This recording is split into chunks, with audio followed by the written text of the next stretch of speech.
So I've just come across a lovely stash of mugwort, which I've wild harvested. And if you don't know the key ID points for mugwort, then you can look back over some previous videos.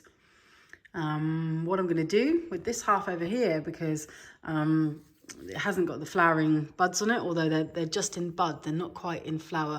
These are going to be really good for making smudge sticks, because actually when the flowers dry, they kind of add this kind of extra flammability to the smudge sticks, which really helps them. And then this lot, I'm going to dry some of it, and some of it I'm going to make into tincture, which I'm going to show you in a minute.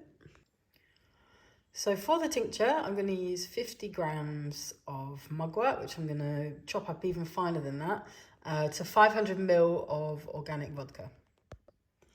So I've chopped down the mugwort to really small pieces, and that's going to help to increase the surface area when the mugwort goes in with the vodka, and that's going to enable the vodka to extract more of the powerful monoterpenes like eucalyptol and thugione, which are two of the kind of active components of mugwort, which are the ones which really have powerful analgesic qualities, especially on the uterus, which is why mugwort is really known as being this powerful herb for women, you know, especially in the menstrual phases, although it can lead to more heavy menstrual flow for some people.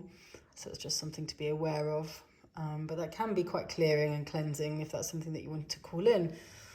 Talking of calling in, it's at this point really that you want to kind of speak some prayers over the mugwort.